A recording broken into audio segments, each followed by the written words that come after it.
Michael Higgins has written a book about the life of Thomas Merton. It's called Heretic Blood. He's here in the studio with us today. Welcome. Oh, thank you, Leslie. Good to have you here. Now, some people consider Thomas Merton one of the great spiritual thinkers of this century. Exactly what is that based upon? Oh, I think it's based on a number of things. First of all, the sheer volume of his work.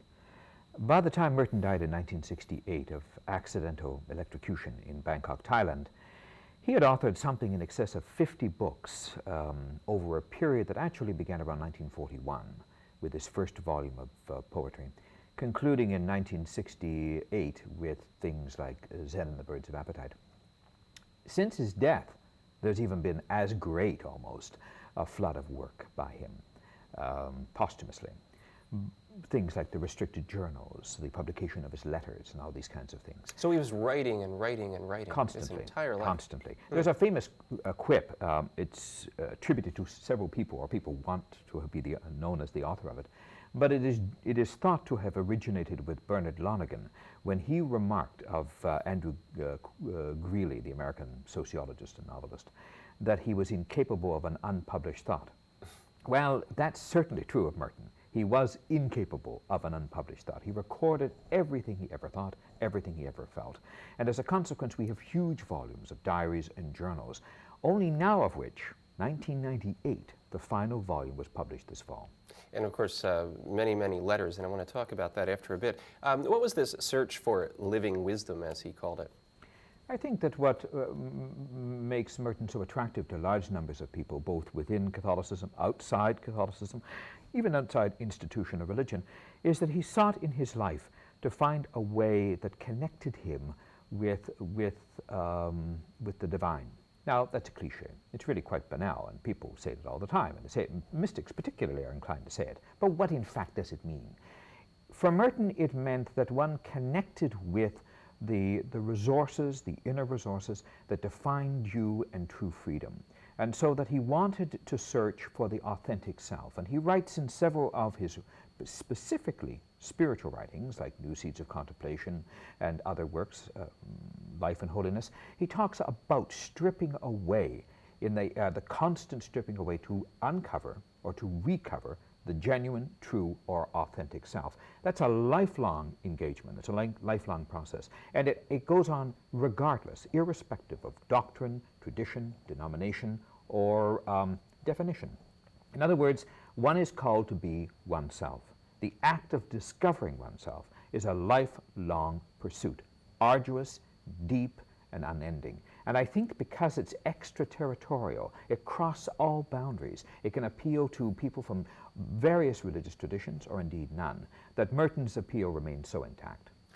And the search seems to be a very personal one. When I sit down and read Thomas Merton, it seems like a personal approach to religion, very much a non-institutional approach to religion. Mm-hmm. Is this part of the heretic? It's part of the heretic. That's a good point. It's precisely what constitutes the heretic blood in Merton, that he had a strong anti-institutional slant. He was in many ways the arch-rebel, but he was the arch-rebel in the heart of the citadel. It would be madness to assume that Merton could be anything other than what he was, a centered, conventionally formed Trappist monk. But it would also be madness to conclude that that's all he was. In other words, his groundedness allowed him to be a genuine frontiers person. He could go to the limits. He could explore things because in an important way he knew who he was and where he was centered. And that, again, seems like an easy formula. It's not so easy when you articulate it or incarnate it in actual terms. Merton had constant struggles with his abbot, constant fights with the authorities in Rome. This tension that defined his relationship to the institutional church, and to monasticism in particular, defined him, helped to define him, helped to ground him, but it caused him no unending anxiety. It was the kind of cauldron in which was tested, the fires of his own intelligence and creativity. He needed it. Tell me about Thomas Merton before he became a monk. Where did he come from? Well, I think that's a good question, because I think a lot of people assume that he's the prototypical American religious figure. And nothing could be further from the truth. Merton was actually born in the south of France in a little village called Prades, which is as much, if not more, well known for being the place where Pablo Casals used to hold his annual festivals, and where Picasso fled Spain. So there's a long history of association with Prague. It's centered in the Pyrenees. It was, and to some degree still is, a little difficult to get to. You have to take a train over the mountains. It's wonderfully Edenic or Paradiso-like, and you can see its appeal to Merton. He didn't live there very long. He was born in 1915, and within the year he was gone. His father was a New Zealander, a visual artist, a watercolorist actually. His mother was an American from Long Island, and her background inclined her to Quakerism, whereas his father was really Church of England. He moved very quickly, because he was born in the middle of the war, of course, First World War, to the United States, where he was brought up for a short time with his parents. His mother died quite young of stomach cancer, and the effect we now know that this had on Merton was devastating. It would last most of his life, the need to integrate emotionally, to process, as we would say now, the death of his mother. He then was sent off to Bermuda for a time, back to France with his father, where he lived for some time, studied at the Lycée Ingres in Montauban, the south of France. Then he was spirited off to England, went to a public school called Ridley. Then he went to Clare College at Cambridge. What happened after that? Well, after that, he kind of got himself exiled because of a series of affairs in Cambridge, quite outraged his godfather, and was pretty well expelled from England. Doesn't sound like the sort of life that leads up to one Absolutely becoming a monk. not. Absolutely not. Absolutely not. In fact, very much Augustinian. He went to the United States in summary disgrace. In the meantime, his father had died of a brain tumor. He was very much orphaned now. He had only his immediate brother as part of the family. Went to the United States, enrolled at Columbia University in New York City, started doing his work, his study there, converted to Catholicism in 1938, which was a watershed year for him. Continued to lead the kind of life that he had lived, modified to some considerable degree by his conversion, but certainly the life of a bohemian, the life of a literary liked his rebel. parties. Exactly. Yeah. And then in the late 1939, 1940, he started teaching at a Franciscan university in Olean, New York, called St. Bonaventure's. Became increasingly more devout, decided he would like to try his vocation as a Franciscan friar. Discovered to his horror that they were uninterested in somebody with his background. That seems to have been a singular mistake on their part. And was informed by a professor friend, a philosopher, Dan Walsh, teaching at Columbia, about this wonderful place in Kentucky, the Gethsemane Monastery of the Trappists. And so he took himself there for a retreat, and it was smitten. By December of 1941, he was admitted as a postulant in the Abbey. And from that date, December 10th, 1941, until his death, December 10th, 1968, he was a monk of Our Lady of the Abbey of Gethsemane.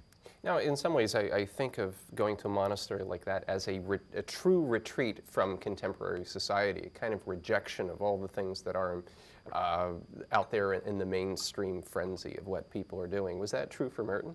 Certainly it was true at the beginning. Mm-hmm.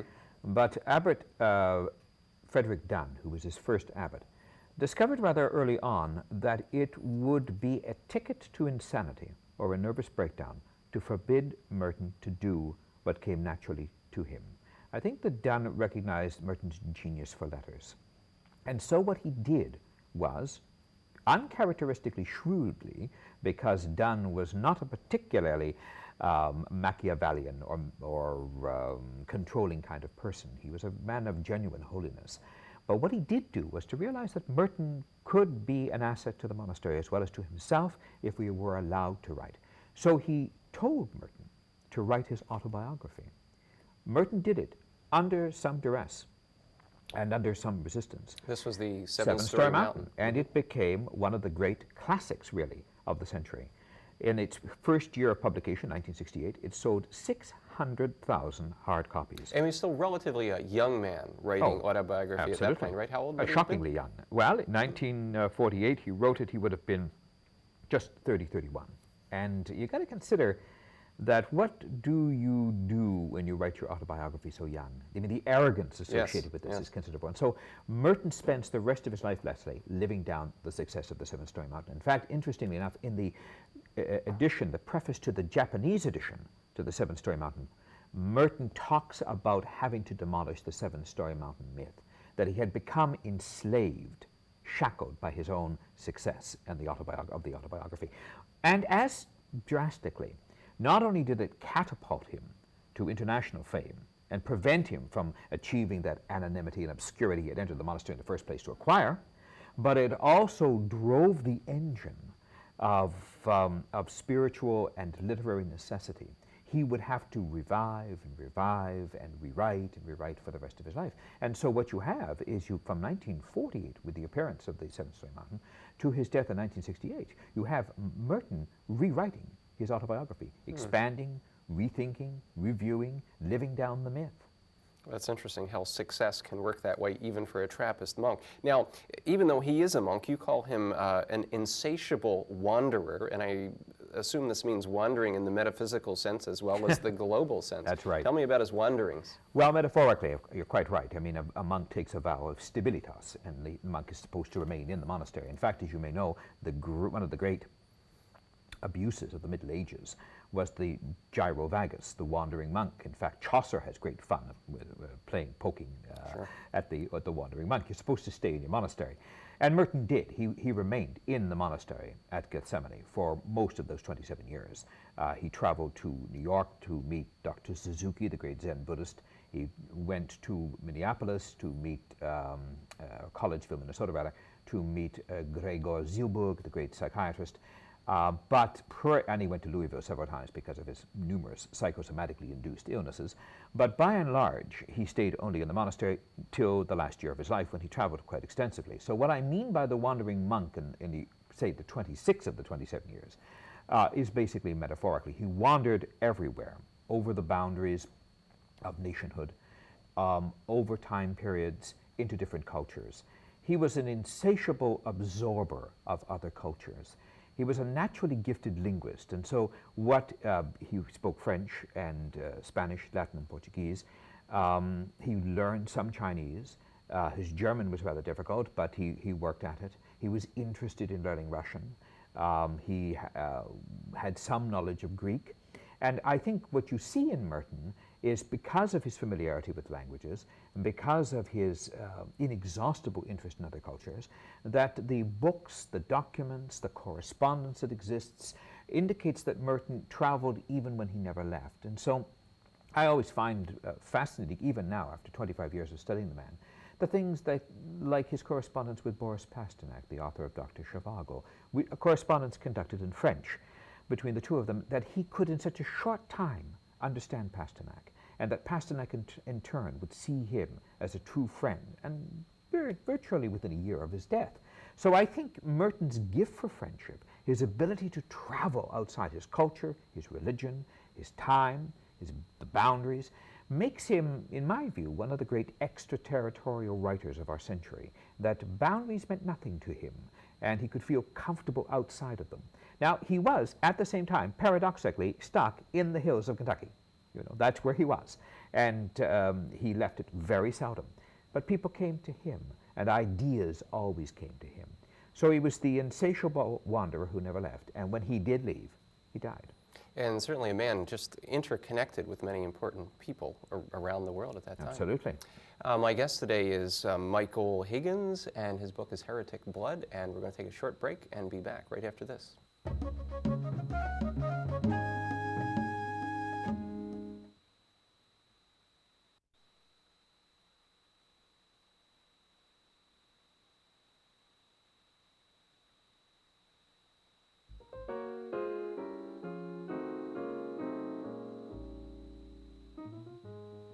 Hi again. My guest today is Michael Higgins. We're talking about the life of Thomas Merton.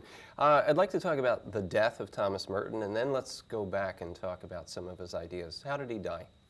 Well, he died in a quite dramatic way, and a way I think he would have appreciated. He was in Bangkok, Thailand. It was in December of 1968. He was to give a lecture on Marxism and monastic perspectives. And he, in fact, gave that. We have, interestingly, we have the videotape of that. A Dutch amateur film company and one other company actually shot them. And at the end of it, he said something like, now I'm going to disappear. He was to go off to his room, rest for a while, and come back. Of course, that's exactly what he did do. He disappeared forever. He went off to his room, and he took a shower. It was stiflingly hot. And he got out of the shower, and the soles of his feet were wet. It was a terrazzo floor. He pulled the pallet over to lie down on, and when he was getting out of the shower, he grabbed a large fan, stand-up fan, and received huge voltage that knocked him over, knocked the fan over on top of him, because there was a fault in the wiring, quite a serious fault in the wiring. He lay there for some time, and the fan burned into him. Now, shortly after this, well, maybe not shortly, but an hour after this, he was to return, of course, for the following session, and he did not. One of the monks came to see, couldn't get access to the room, the door was locked, went around, peered through the window, saw that he was lying on the floor. The couple of monks came, knocked the door down, and went in. The first monk that came in, who touched Merton by lifting the fan, was himself also electrocuted, but not killed. They then called another monk, a prioress, in fact, from a convent in Korea. She was an internist from Austria originally, and so she examined him and pronounced him dead. Now, there's great debate, Leslie, about the circumstances. I know his biographer, Michael Mott, the author of The Seven Mountains of Thomas Merton, wonders why, if this happened the way it did, Merton would have been dressed for the occasion. He would have had underwear on and all this. Who takes a shower in his underwear? And all kinds of questions about how the body was found.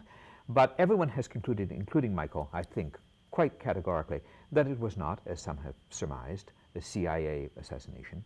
It was, in fact, the result of Merton's technical clumsiness. It was, in fact, an accident, and perhaps it wasn't time, in fact, time.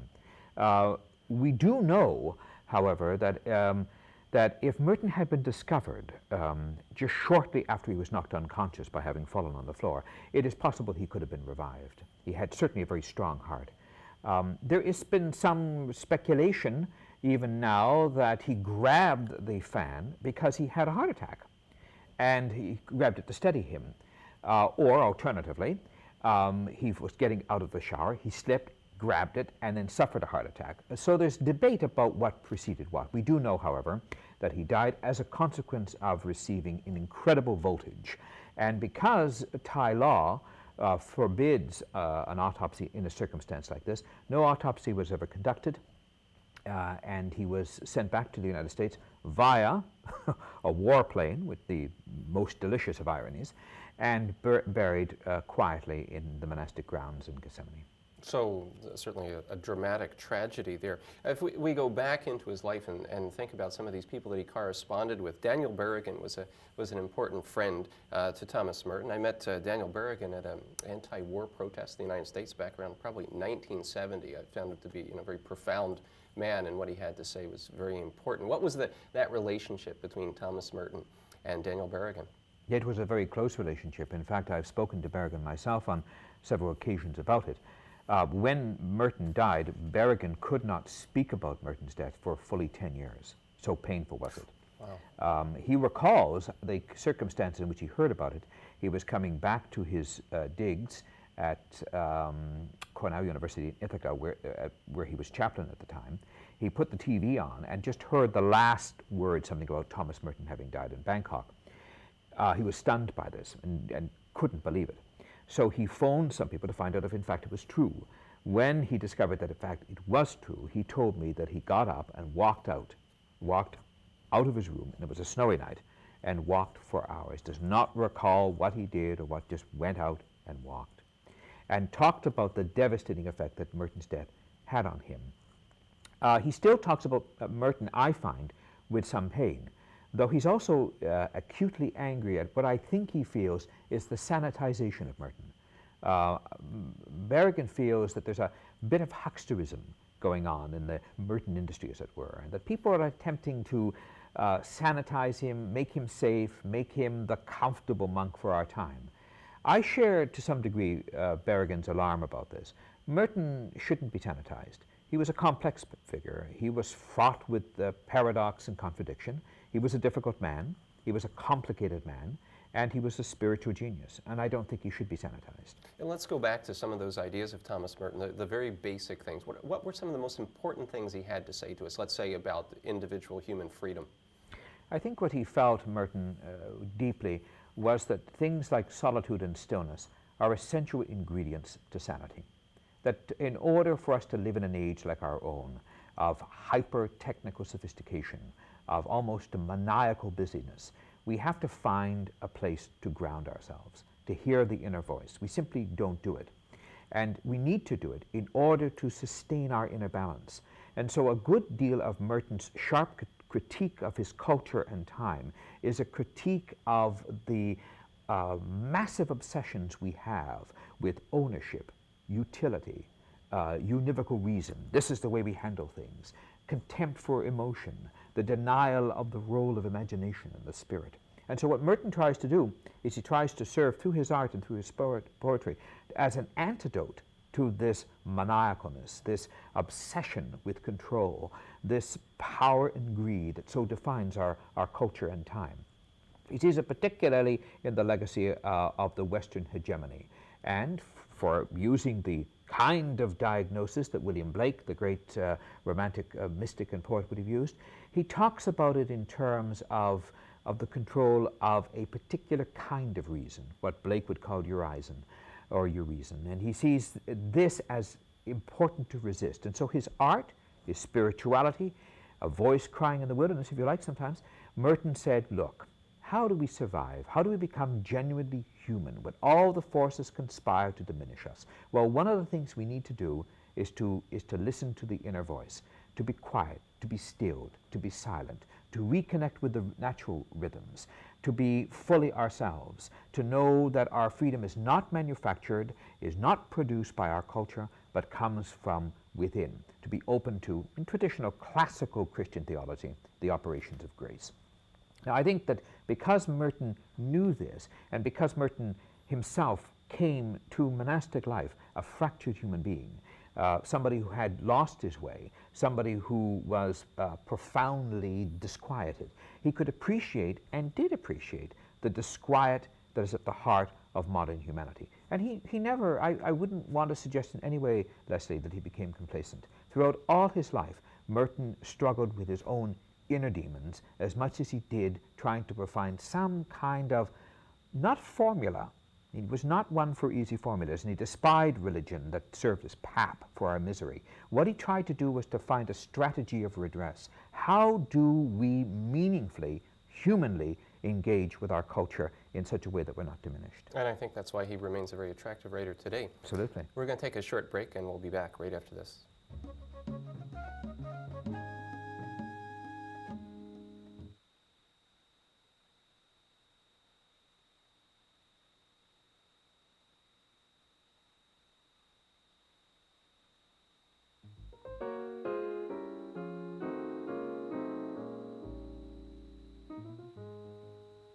My guest today has been Michael Higgins. We've been talking about the life of Thomas Merton. Exactly what kind of a God did Merton believe in? Oh, the kind of God he believed in was the personal God of Christianity. Merton loved Buddhism. He loved Sufism. He loved Hinduism. But he was a Christian monk. And his relationship to God is defined and mediated through his relationship with Christ. Michael, thanks for coming on the show today. Thank you. And thank you very much for watching Off the Page. I'll see you again next time.